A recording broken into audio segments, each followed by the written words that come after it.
Number 5. Area 51, Nevada. Starting out our list, we have the most obvious entry. In the American state of Nevada, you will find no shortage of places to go on vacation. Despite being a desert, you will find locations like the Hoover Dam, Red Rock Canyon, and of course, the various casinos and attractions in Las Vegas. Of course, a location that you will not find yourself getting into is the military base located on the salt flats of Groom Lake, which is colloquially known as Area 51. For years, Area 51 has been the subject of conspiracy theories involving everything from government testing to UFO activity. Adding to its mystique is the fact that the US government wouldn't even officially acknowledge that it existed until 2013. Its official use is apparently the testing of experimental aircraft, but the level of security at the base is extremely high, even for a government base. Employees of Area 51 are flown in on a private airline known as Janet Airlines, with Janet being an acronym that stands for just another non-existent terminal. Some former employees have reported getting paid through private companies that they have no involvement with in order to avoid a paper trail linking them to the base. Some theories about the purpose of Area 51 include it being used to develop energy weapons for the Strategic Defense Initiative, to develop time travel technology, and most infamously, for studying, storing, and reverse engineering the remains of crashed alien ships, including those that were found at the Roswell crash site. As it is a closed-off and secret government facility, tourists are of course not allowed to get into the site, with signs around the perimeter promising prosecution and possibly even deadly force against trespassers. Of course, this hasn't stopped alien enthusiasts from making the journey to Nevada to see the number of Area 51 and alien-adjacent attractions, such as bus tours of the extraterrestrial highway, the Black Mailbox, and the outskirts of this secret government facility. Number 4. The Princess Theatre, Alberta. In the Canadian city of Edmonton, Alberta, there is no shortage of movie theaters with multiple malls housing multiple multiplexes, enabling local cinema lovers to watch the latest in entertainment. However, for many years, the crown jewel for movie lovers in Edmonton was not the Cineplex in West Edmonton Mall, or even the Garneau Theatre, which shows independent and classic films. No, for many years, the most classic of the theaters was the Princess Theatre on White Avenue. Built in 1914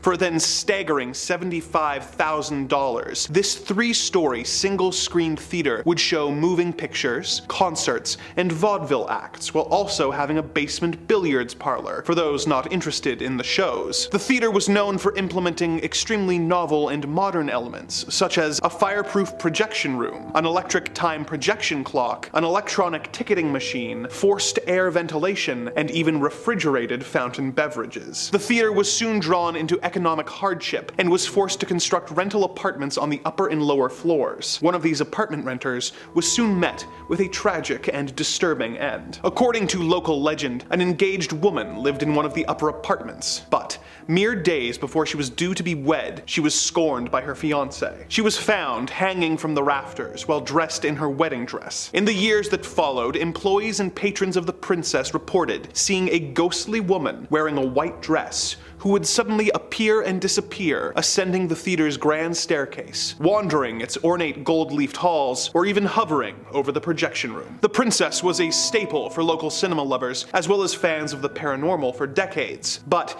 if you were interested in taking in a show or catching a glimpse of the ghostly bride, you may have missed your window, as the theater closed its doors after 108 years of operation in mid-2022. No new owners or plans for the historical theater have been announced, and the doors remained locked to the public, with only the ghosts still residing inside of this historic building. Number 3. Mount Weather Emergency Operations Center, Virginia. In a world that seems to constantly be on the brink of disaster, it is comforting to know that the US government has a safe location where the elite and powerful will be safe from destruction they most likely caused. Such is the purpose of the US Department of Homeland Security operated base located near Bluemont, Virginia. The Mount Weather Emergency Operations Center, otherwise known as the High Point Special Facility, has been in operation since the late 1800s, when it was used as a simple weather station. In 1928, the observatory building became President Calvin Coolidge's summer White House, before being used as a civilian public service facility where conscientious objectors could serve the government during World War II without having to go into conflict. In 1959, an underground facility was completed and designated Area B. The other buildings that were referred to as Area A became training facilities for the Federal Emergency Emergency Management Agency, or FEMA. Around this time, it became a relocation site for high-level civilian and military officials in the event of a national disaster, such as an attack or massive natural disaster. It plays a major role in many of the United States government's contingency plans for maintaining the continuity of government. It has a high-frequency radio system, which connects it to most federal public safety agencies, which allows the president to access and use the emergency alert system so that they can broadcast emergency alerts or warnings. An example of its use was on September 11th, 2001, when the majority of congressional leadership were taken from Washington by helicopter and evacuated to Mount Weather. The National Art Gallery has also developed a program that would have the country's most valuable paintings helicoptered over to the facility in the event of an attack, in order to make sure important cultural pieces are preserved in the event of an attack that would otherwise destroy them. Obviously, this site is off limits to all but the most high level of people, and it is not open for tourists. But if you are nearby and see a large group of frantic-looking officials arriving by helicopter, or you see a message on TV from the president being broadcast from this facility, be very afraid, as it means that something terrifying and horrible has or is about to occur. Number 2. Boblo Island Amusement Park, Ontario. North America has no shortage of amusement parks for families and thrill seekers alike to visit. The Canadian province of Ontario has several to choose from, including Canada's Wonderland, Great Wolf Lodge, and Splashdown Niagara. One theme park that you won't be able to buy a ticket for, however, is the Boblo Island Amusement Park, located on the island of Bois Blanc, just above the mouth of the Detroit River. The park was opened in 1898 and used a ferry system to service guests from Ontario and Detroit and bring them to the island, where they had a variety of attractions to keep them occupied and having fun. Some of these included the Falling Star, a log flume, a theater, a sky tower, a Ferris wheel, a zoo,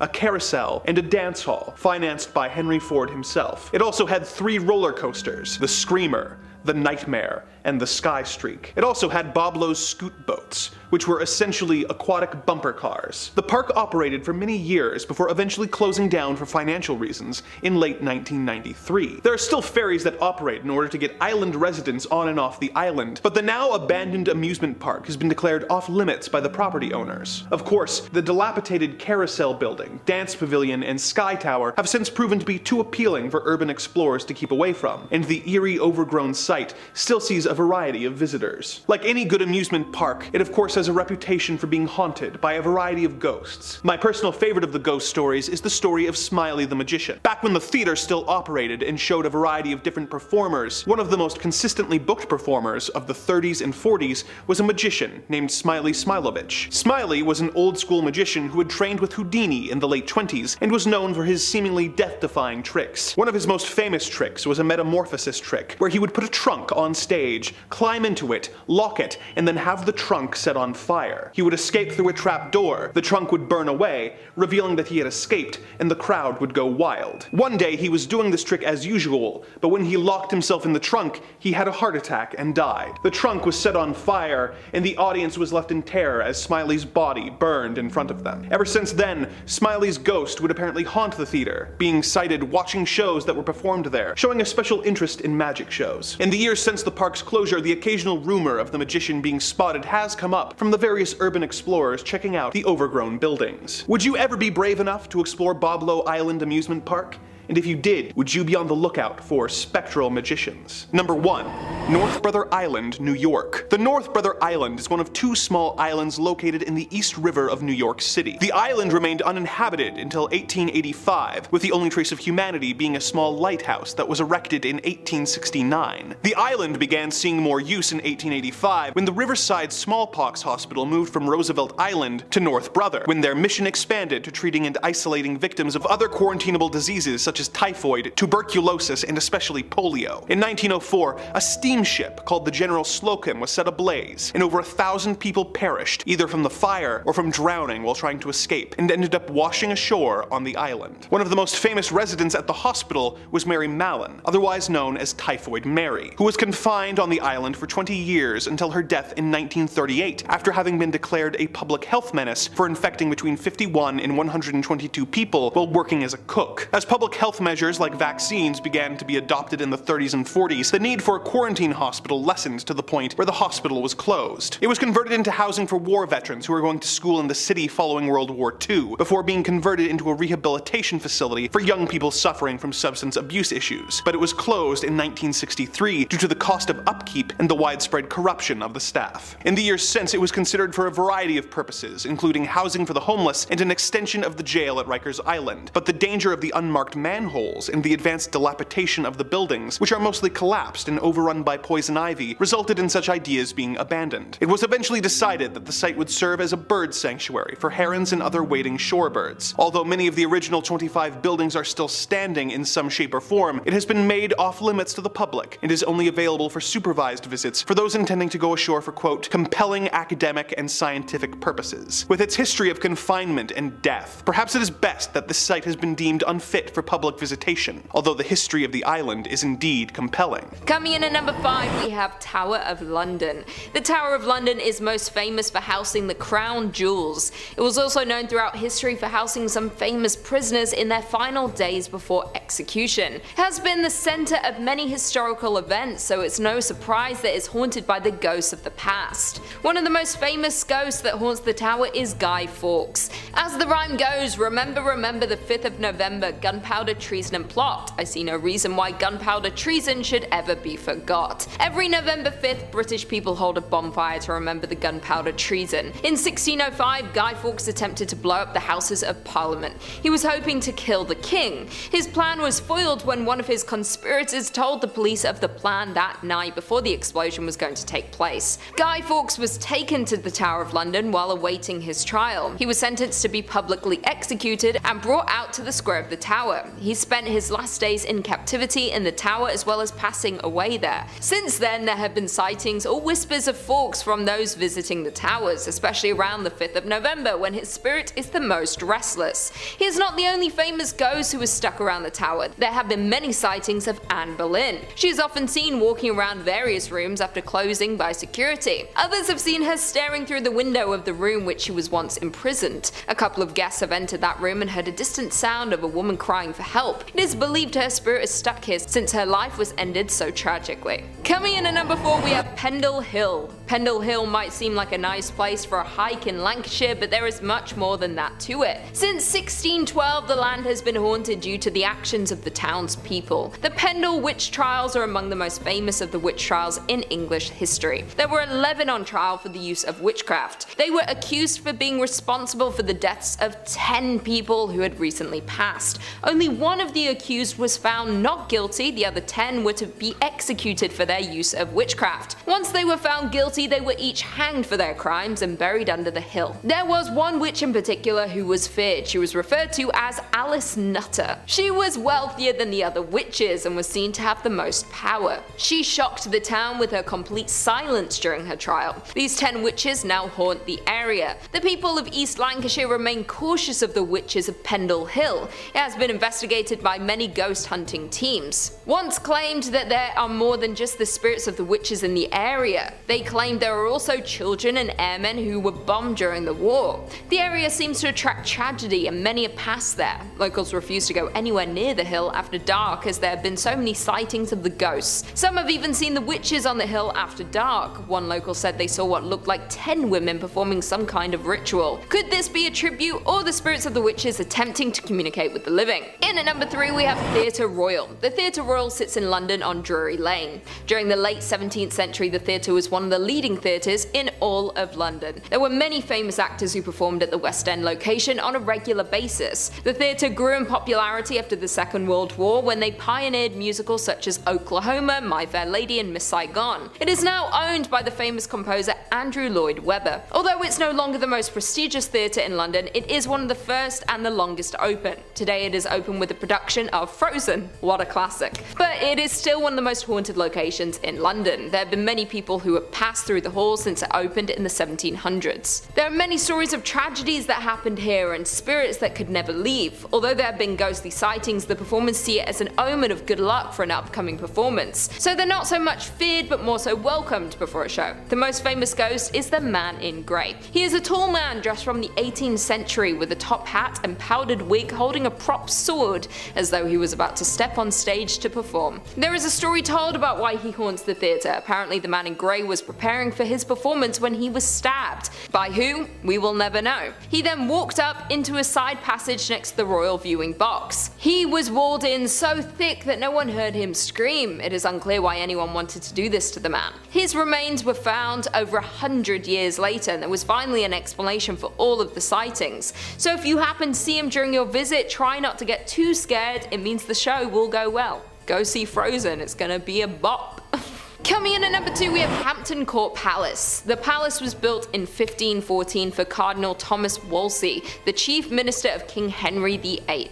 When the chief fell out of grace with the king, he gave him the palace in an attempt to save face for his family. It soon became the king's favoured residence. He then commissioned to have the palace expanded. It is one of the only surviving palaces out of the many the king owned. The house is currently owned by Queen Elizabeth II and the Crown. Today the palace is open to the public and a major tourist attraction. The palace is well known for its ghosts. This was a key selling point when open to the public. They knew that the ghosts who lived within the walls would give the guests a visit to remember. One of the most seen spirits is that of Jane Seymour, who died in 1537.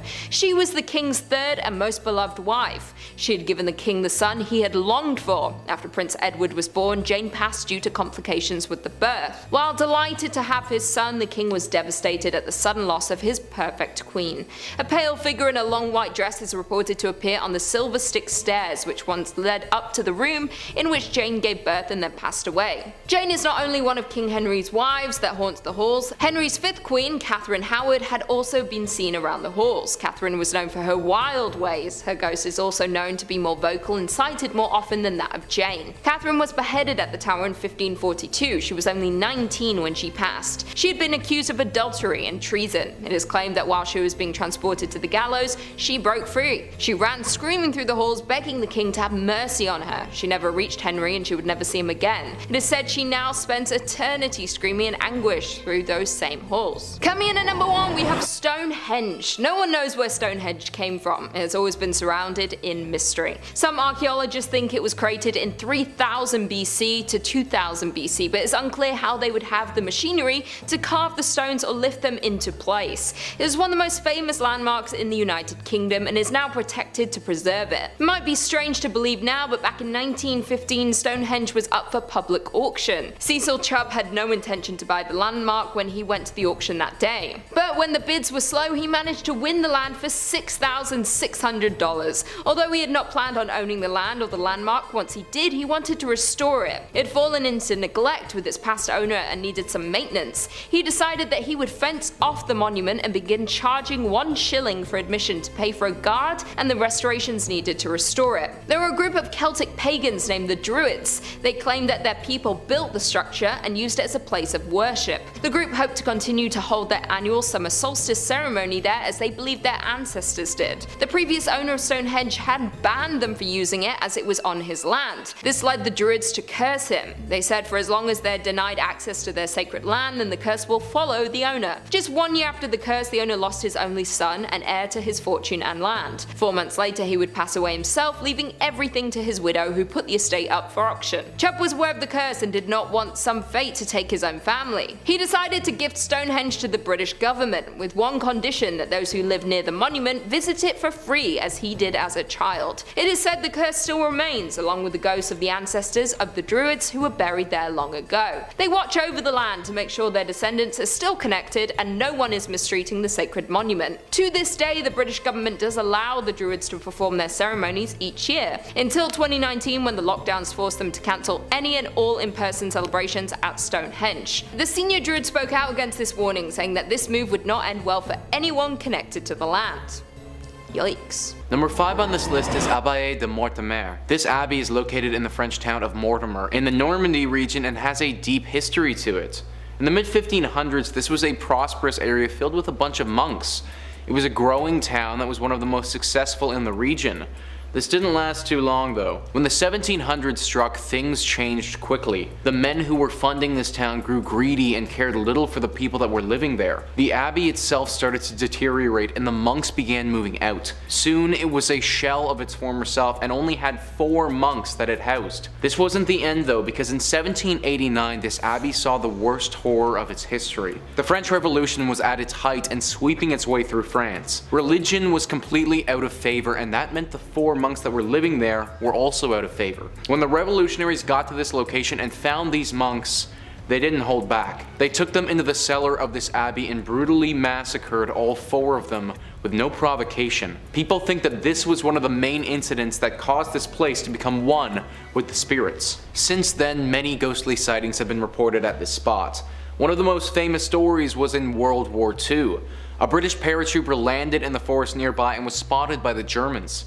He thought he was doomed for until a monk appeared out of nowhere and guided him to safety. It's believed that this is one of the spirits of the dead monks still trying to help those in desperate need. One of the most famous ghostly legends is the woman in white who wanders the grounds. This ethereal being floats through the area and was even photographed once before. Her origin is currently unknown, but it seems that after the monks were killed, this area became home to not only their spirits, but many. Werewolves, goblin cats, and other demonic things have also been spotted here. This place is deeply haunted, and even though that one paratrooper was saved by a ghost, I think that's the exception rather than the rule, and for that reason, I still wouldn't recommend going here. Number 4 on this list is the Chateau de Bruxelles. This chateau in France is located in the Loire River Valley south of the village of Angers in France. It's a very beautiful chateau and extremely unique because it's actually a mix of 2 different chateaus. In the early 11th century, an initial castle was built on the land, but then several hundred years later, in the 15th century, the land was taken over by the Duke of Bruxelles, who had his own vision for the space. He tore down most of the castle except for the twin medieval towers and then built around those, so you get this very interesting style of chateau. This chateau is also apparently the tallest in all of France. The great beauty of this castle and unique architecture aren't the only things that distinguish it though, because it's also one of the most haunted. An expert on the castle named Wesley McDermott gives great insight into the entity haunting this building, where he says, "A double murder that occurred sometime in the 15th century within the walls of the castle has resulted in one of the more popular ghosts of the Chateau de Bruxelles, that of the La Dame Verte, or Green Lady. The current residents, the Duke of Bruxelles and his family, have become accustomed to her roaming the rooms, but she has scared many a guest. She's often seen in the tower room of the chapelle wearing her green dress. What's most terrifying, however, is her face. If she looks at you, you'll see that her face has gaping holes where her eyes and her nose should be, resembling a corpse. As well as her sighting, her moans are often heard throughout the castle in the early hours." After researching this, I found that Wesley was correct, and there is no end to the stories and encounters people have had with this green lady. I honestly do recommend going to this castle to look at its beautiful exterior. Going inside, though, is something that I wouldn't do. Number 3 on this list is Gorillabands. This is a commune that is in the southeastern part of France. The reason why this town is so haunted is because of all the conflicts that have taken place there over the years. If you name any significant war that has happened within France, it's most likely that at some point or another, a battle was fought at this place. This has caused a lot of untimely death of soldiers and also the civilians who were living there. All of this death has left some spirits behind and made it so that this town is deeply haunted. Even though this is a town, the area that is most haunted seems to be located close to the castle at the top of this town. The reason that I say at the top is because this is a mountaintop village, and the way that this town is laid out has the castle right at the zenith. Therefore, everything is cascading down from this haunted castle that towers over the rest of the residents. There isn't one ghost who lays a rule to this town, but a collection of ghostly spirits. It's said that if you walk around the castle at nighttime, then many voices will start to speak out of thin air. Shadows will dance on the walls as if someone is around you, but once again there'll be nothing. People also report having a deep sense of uneasiness when they're in this area and feel unwanted. The ghosts here don't sound as dangerous as some of the other ones, but I still don't recommend checking this place out. Number 2 on this list is Chateau de Latorre. This is a castle that is located directly in the village of Latorre. This castle certainly isn't the most ornate in nature. It looks to prioritize functionality over beauty. This was largely because its main use was during the 100 Years' War and the French wanted to make sure it wouldn't get captured by the British. This castle is very unique with its haunting. It's always haunted by one specific ghost, which I'm going to get into, but on one particular day of the year, this place goes off the rails with paranormal activity, and it's this event that has given the castle the title as the most haunted castle in all of France. At midnight on All Saints' Day, which is on November the 1st, it's said that a plethora of phantoms will fly out and circle around the tower of this castle. They will scream and wail and cause a major ruckus. People have also said that these wailings feel inherently sinister in nature, almost as if these ghosts are driving people away from this place. Reports have also said that chains can be heard smashing against the walls, and screams from below in the tower are heard as if people are locked up there. This event only takes place on November 1st at midnight though, and is now part of the lore and culture around this village. On a regular day, this castle isn't completely without ghostly apparitions though. The ghost of the master of the castle from the 11th century walks throughout in a bloodied outfit. It's said that he was murdered with a dagger and that his spirit walks around to this day still holding that same dagger which killed him. Number 1 on this list is Chateau de Bon Aguil. This castle is located in Saint-Front-sur-la-Masse and was built in the medieval ages. It's decently well kept considering how old it is today. As with most castles that were built around that time, this one played a critical role in the 100 Years' War. It's said that it was fought over multiple times and retaken by both sides multiple times as well. Aside from its deep history, reports of a potential haunting have run rampant all throughout France. In fact, people were so convinced that a spiritual presence was living here that a team went to go investigate it. This group of paranormal experts went in and made some startling discoveries. They said that when they got there, the thing that they noticed and detected the most was the sensation of somebody touching their shoulder, as if somebody was right behind you and had their hand just on one of your shoulders. This went hand in hand with a sensation of burning. Apparently the burning didn't have them in pure agony, but they were all reportedly uncomfortable for sure. The temperature changes didn't stop there either, because it also got incredibly cold all of a sudden. Creepy noises, loud shouts, and a very guttural and deep moan that echoed throughout the castle were all things that this group had reported as well. Nobody knows who or what ghostly spirit is causing these occurrences, but it's clear that something isn't quite right about this French chateau. Number 5, Fengdu Ghost City. Fengdu Ghost City. Well, right off the bat, I feel like this is probably a spooky place. You don't name cities Ghost City unless there's a good reason for it. Well, the good reason is that the city got its name during the Eastern Han Dynasty. 2 imperial nobles, Yin Changshen and Wang Fengpin, came to Ming Mountain to discover a way to achieve immortality. Combining their 2 names, Yin and Wang, Ying Wang, translates to King of Hell, and that cemented the site as an underworld hotspot. Since then, the place was built to be a shrine to the underworld with several temples showing paintings and sculptures of people being punished for their sins and cast into eternal damnation. It's pretty spooky, but honestly it's pretty cool. It's good craftsmanship. And there is some rich folklore to go with the place. Chinese mythology and beliefs say that the dead must pass 3 tests before they're allowed to cross into the underworld, which sounds exhausting to me. I can't even enjoy the relief of death before you're asked to solve some riddles and pass some tests. The village is kind of like a place to conduct these tests, and now you can actually go to it yourself and do it as a tourist attraction and watch performers act out all the trials. But here's the trials. The first test is passing the Bridge of Helplessness, which does sound a little bit like it's from one of the Dark Souls games. It was built during the Ming Dynasty, and good souls are allowed to pass, while evil ones will fall into the water below. Then,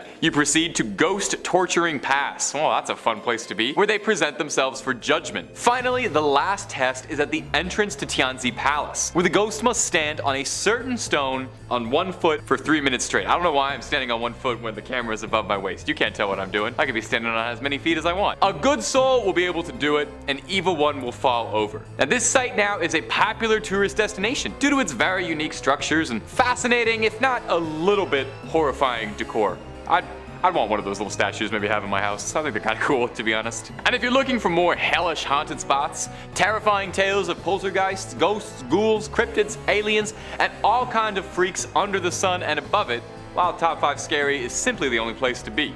Subscribe and stay scared. Number 4, Kaishiku Grounds.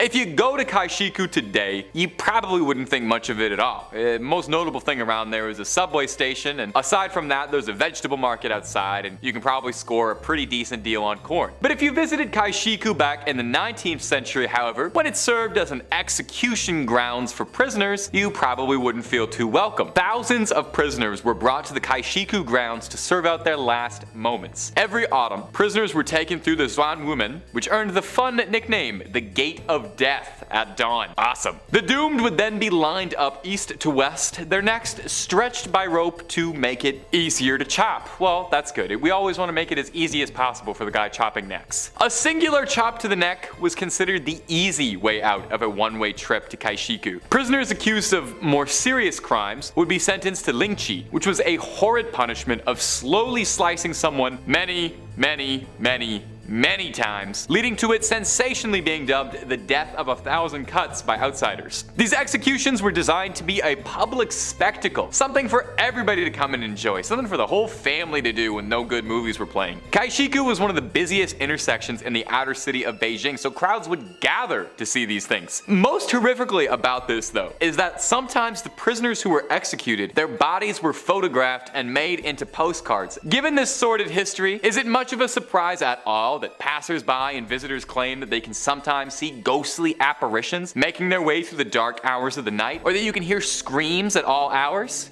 If you ever visit Beijing and make a stop by Kaishiku, take a photo. The postcards they sell in the gift shop are a little, dicey. Number 3, the Forbidden City. The Forbidden City. Well, that tracks. That sounds very forbidden. Well, back in the 14th century, when it stood as the heart of the Ming dynasty and served as an imperial palace, yeah, you'd have a pretty difficult time getting access if you were but a common serf like myself. But I think they've relaxed their stance just a little bit, because I found more than a few Google recommended articles for tourist things to do in the Forbidden City. I think they just charge like price of admission now, so it's actually very easy to get into the Forbidden City, and the Chinese government does know about this. So the formerly Forbidden City, which is not quite as catchy a name, is a beautiful tourist spot, and definitely worth checking out. It's got years upon years of culture and rich history behind it, and most importantly, it's said to be very haunted. The Forbidden City is a pretty credible place for a haunting, if I must say. Ghosts are said to be born out of a place of malice, and the Forbidden City has over 600 years of deaths, assassinations, and who knows how many backstabs and plot twists where the intrigue are out there. The most recurring ghost story coming out of the Forbidden City, though, is that there's a ghost of a weeping woman, all dressed in white, wandering during the dark hours. Following her is a lingering flute playing. Visitors claim at times they see ghost dogs that run through corridors at the edge of the city, digging up ghost bones. Some travelers report feeling an indescribable strangeness while wandering through the temples. Could it just be they're overcome with beauty and majesty of one of the wonders of the world, or is there spectral energy floating through the air?